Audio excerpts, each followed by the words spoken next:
السلام علیکم ناظرین، میں ہوں طارق شہزاد چودھری۔ تاریخ سلطنت عثمانیہ کے حوالے سے آج ہماری 34ویں نشست ہے، اور آج ہماری جو نشست ہے اس میں ہم سلطان مراد چہارم کے حوالے سے بات کریں گے۔ اقبال نے کیا خوب کہا تھا، وہی جہاں ہے تیرا جسے تو کرے پیدا، یہ سنگ و خشت نہیں جو تیری نگاہ میں ہے۔ ناظرین اکرام، سلطان مراد چہارم اپنے چچا یعنی سلطان کے معزول ہونے کے بعد واپس جب یہ تخت پر آئے، اور ان کی تخت نشینی کے لیے بھی بڑے سارے مسائل کا سامنا تھا، لیکن بالآخر یہ اس پر برا جمان ہوئے، تو عہد سلطنت کے وہ تمام مسائل سامنے ان کے سامنے اس طرح ہی کھڑے تھے جس طرح سے سلطان مراد اول کے سامنے تھے۔ جس طرح سے ہم نے دیکھا کہ اندرونی اور بیرونی خلفشار اپنی پوری وحدت کے ساتھ ان کے سامنے آن کھڑے ہوئے ہیں، اور اس کے لیے عقل و دانش، فہم و فراست، جنگی علوم و فنون اور حکمت اور معاملہ فہمی، زیرک پن کے ساتھ ساتھ دلیری بڑی ضروری تھی، تاکہ ان جیسے مسائل سے نبرد آزما ہوا جا سکے۔ سلطان مراد چہارم 1032 تا 1049 ہجری اور 1046 عیسوی تا 1646 عیسوی تا 1623 عیسوی ان کا جو یہ سارا سلسلہ ہے، اس میں ہمیں دو چیزوں کے حوالے سے بڑی نپے تلے انداز میں معلوم ہوتا ہے کہ جب 1032 بمطابق 1622 عیسوی، یعنی 1032 جو ہجری ہے اور 1622 عیسوی میں جب یہ تخت پر آتے ہیں، تو حالات اسی طرح سے خراب ہیں جس طرح سے سلطان محمد اول کے حوالے سے ہم نے دور کا ذکر کیا، اسی طرح سے وہی مسائل ہیں۔ لیکن انہوں نے ایک بڑا اچھا یہ کام کیا کہ انہوں نے کہا کہ اگر بیرونی شورشوں کا اور بیرونی جو سازشیں ہیں ان کا اگر ہم نے مقابلہ کرنا ہے، تو ہم نے داخلی طور پر مضبوط ہونا ہوگا۔ اس لیے انہوں نے داخلی سطح پر بڑا اچھا کام کیا، اور وہ جتنی بھی سازشیں تھیں اور جو سرچشمے اور سرکنڈے تھے ان کا انہوں نے خاتمہ کیا، اور اس حوالے سے جیسے انٹیلیجنس اور جو خفیہ ایجنسیوں کا جو ایک رواج شروع ہوا تھا، اب وہ خاصا پختہ سا ہو رہا تھا۔ مراد خامس کے حوالے سے ہم نے جب بات کی، تو پھر اسی طرح اس سلیمان القانونی کے دور سے ہی یہ انٹیلیجنس کا ایک اچھا مربوط نظام اب چونکہ بن چکا تھا، انہوں نے اس کو بھی استعمال کیا۔ اس حوالے سے الدولت العثمانیہ فی تاریخ حدیث الاسلامی کے صفحہ نمبر 107 پر بڑی زبردست طریقے سے اور بڑے جامع الفاظ میں انہوں نے اس پر گفتگو کیا کہ خارجیوں سے یہ جو باغی جو تھے، ان سے نبرد آزما ہونے کے لیے ان کا باقاعدہ ان کی جو رسا کشی تھی، ان کے وہ تانے بانے انہوں نے توڑے اور نئے تانے بانے جوڑے۔ اور یہ ایک بڑی اہم بات ہے کہ انہوں نے اپنے آپ کو داخلی سطح پر مضبوط کیا، تاکہ خارجی سطح پر، خارجی محاذ پہ وہ آگے جائیں، اور جو ان کے لیے سازشوں کے پورے جتھے جو ہیں وہ بنے ہوئے ہیں، اور ایک آنکھ سے بھی یورپ کو نہیں بہا رہا کہ یہ جو ابھی اس وقت بھی جو حالت ہے سلطنت عثمانیہ کی، یہ اسی طرح رہے، بلکہ وہ یہ چاہتے ہیں کہ دوسرا پل ہو، شام ہو تو خلافت عثمانیہ کے بقیے ادھر چکے ہوں۔ تو پھر اب باغیوں سے انہوں نے جس طرح سے لوگوں کو قائل کرنے کی کوشش کی، پھر کئی جو ہے وہ فتنہ اندازوں کو، فتنہ سازوں کو اور فتنہ بازوں کو انہوں نے واصل بحق جہنم کیا، اور اس میں کئی مجاہدین جو ہیں وہ وصل بحق بھی ہوئے، اور ایک مشکل دور ہے اس حوالے سے کہ سلاطین نے کہ بڑے قریبی رفقا جو ہیں وہ اس پورے الاؤ میں اترے، انہوں نے اپنی جانوں کا نذرانہ پیش کیا۔ پھر اس طرح سے انٹیلیجنس جو خفیہ ادارے تھے اس میں آگے اس دور میں ایک اور تبدیلی رونما ہوئی، اور اس میں خفیہ اداروں کی ایک نئی بنیاد ڈالی سلطان مراد چہارم نے۔ یعنی ایک تو ہمارے سامنے ہم نے دیکھا کہ جیسا سلیمان القانونی ہے، سلطان سلیمان القانونی کے جو عہد میں انکشاریہ چکے اس دور تک ایک بہت بڑا ایک مسئلہ بن چکا تھا، اور اب انٹیلیجنس اداروں کی وجہ سے بہت ساری جو ہے مفسدین جو ہے ان کا اندراج کیا گیا کہ کس کس ریاست کے اندر کس کس مطلب گورنر کی سطح تک کے بھی کئی لوگ بکے ہوئے تھے،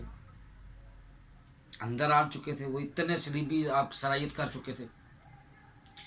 پھر کس کس عمارت کے اندر یا شہر کے اندر کون کون سا شخص کس کس طریقے یا ذریعے اس کے ساتھ کس کس صہیونی یا مغربی طاقتوں کے زیر اثر ان کا کٹ پتلی بن کر یہاں کام کر رہا ہے، اس ساری انہوں نے تحقیقات حاصل کی، باقاعدہ اندراج کیا۔ پھر اس کو بلایا جاتا ایسا آہستہ کر کے، آہستہ آہستہ ایک ایک بندے کو بلا کر اسے اس کے نامہ اعمال اس کے سامنے رکھے جاتے، اور اسے کہا جاتا میاں یہ ہے تمہاری کارکردگی، اور یہ ہے تمہارے دشمنوں کے ساتھ جو ساز باز ہے، اور یہ اس سارے معاملے کو سامنے رکھ کر پھر اس کو سزا دی جاتی۔ کئیوں کو تو براہ راست قتل کیا گیا، یوں ایک خاص قسم کا نام لے لے کر ان کو پھر قتل کیا گیا، اور پھر بتایا گیا کہ فلاں جگہ پہ فلاں ہے، فلاں جگہ پہ، باقیوں پر دہشت بیٹھی۔ اس حوالے سے بحوالہ السلاطین الفلسطینیون کے صفحہ نمبر 63 136، اور یہ کئی ایسا اس میں سلسلہ ملتا ہے کہ برگشتہ قتل کیے اور کمال قسم کی۔ پھر ایک کبھی تو ٹائم وقت ایسا آیا تھا کہ جناب تمباکو نوشی اور شراب نوشی کی ممانعت پر جب مفتیوں نے فتویٰ دیا تو انکشاریہ کے وہ لوگ کھڑے ہو گئے، اور انہوں نے کہا نہیں جی ایسا نہیں ہو سکتا، تو ہم شراب نوشی ختم یا تمباکو نوشی ختم، تو یہ بھی ختم۔ یہ سارا یورپ کی دین تھی، تمباکو اس سے پہلے ترکوں نے استعمال نہیں کیا تھا، تمباکو بھی یہ جہاز ران جو لے کے آئے یہ لے کے آئے، اور شراب بھی انہوں نے متعارف کروائی آخر۔ تو پھر اسی طرح سے وہ باقاعدہ اپنے دور میں اس کو انہوں نے سلطان مراد چہارم نے اپنے پورے عہد سلطنت میں، عہد سلطانی میں 1032 تا 1049 ہجری جو ہے انہوں نے اس کے بالکل خاتمہ کر دیا، تمباکو نوشی اور شراب نوشی۔ پھر ایک کام ان کے حوالے سے ہوا کہ پھر ایک جو اب پھر وہی معاملہ اس سے جنم لیتا ہے، ہم اس پہ مزید بات تو نہیں کریں گے، لیکن یہ ضرور کہیں کہ صفوی شیعت کے ساتھ جو جنگ ہوئی ان کی 1044 یعنی کہ 1634 کا یہ دور بنتا ہے، پھر عراق کے صفوی شیعوں میں اس کے ساتھ معرکہ ہوا، اور یہ شیعہ سنی فساد پیدا ہوا، اور یہ پہلی جنگ تھی میں سمجھتا ہوں کہ جو اپنوں کے ساتھ لڑی اور مسلمانوں کے ساتھ لڑی گئی، اور توپوں کے ساتھ لڑی گئی اندرونی سطح پر۔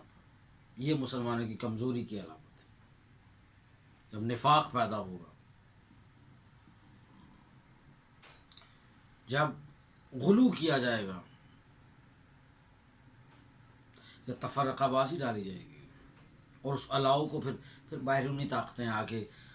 اگر لکڑی اور تیل موجود ہے تو وہ چنگاری لگانے میں دیر نہیں کریں گے، بلکہ وہ پلے سے بھی اگر ان کو جنگل سے لکڑیاں کاٹ کے لا کے اس الاؤ میں ڈالنی پڑیں تو وہ ڈالیں گے، کیونکہ وہ تو نہیں جل رہے ہوں۔ اسلام ہر حالت میں ان کو قبول ہے، لیکن دین قبول نہیں، کیونکہ اسلام اور دین دونوں الگ چیزیں ہیں۔ اس پر انشاءاللہ پھر کبھی کوئی نشست ہم کریں گے۔ بہرحال سلطان مراد چہارم نے اپنا سارا وقت جو ہے وہ میدان جنگ میں گزارا، فوج کے ساتھ گزارا، تربیت میں گزارا، راتوں کو دیر دیر تک جاگ کر گزارا، اور اس کے حوالے سے ایک بات بڑی مشہور ہے، خاص طور پر جو 4 5 6 پچھلے جو سلاطین آئے ہیں، کیونکہ تنزلی میں تھے تو سلطانوں کو جاگنا پڑا، خیموں سے باہر نکلے۔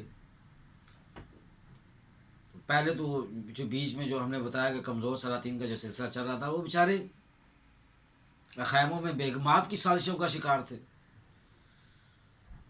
اس کے پاس زیادہ وقت دیا اور اس کے پاس کم وقت دیا، اور اس نے سازش کی اور اس نے سازش کی، اور کئی شادیاں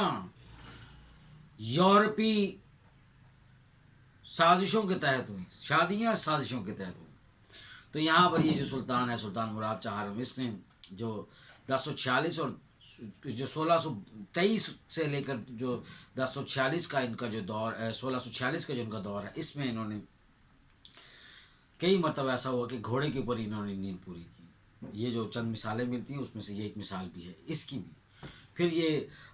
ان کی جو وفات ہے اس کے حوالے سے بھی مختلف آ رہا ہے، لیکن 1640 میں یہ بیمار ہوئے اور شدید بیمار ہوئے، اور اس کے بعد پھر زیادہ بیمار ہوئے اور پھر صحت بحرو ہوئے۔ اس کے بعد 1640 میں ان کا وصال ہوا۔ یہ جو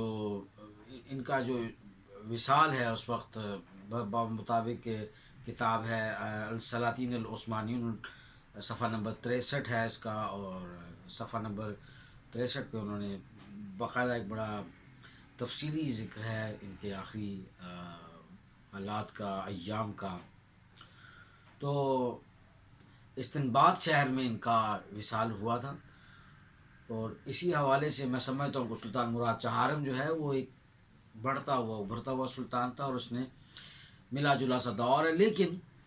انٹیلیجنس ایجنسیوں کے حوالے سے، خفیہ اداروں کے حوالے سے، بے اندرونی سازشوں کا کلا کما کرنے کے حوالے سے ان کا دور بڑا ہی عمدہ اور بڑا ہی زبردست دور ہے۔ انشاءاللہ ہم اپنی اگلی نشست کے ساتھ آئندہ آنے والی جو 35ویں قسط ہے اس میں نئے سلطان کی سرودات کے ساتھ آپ کی خدمت میں دوبارہ سے حاضر ہوں گے۔ تب تک کے لیے اجازت دیجیے، اللہ حافظ۔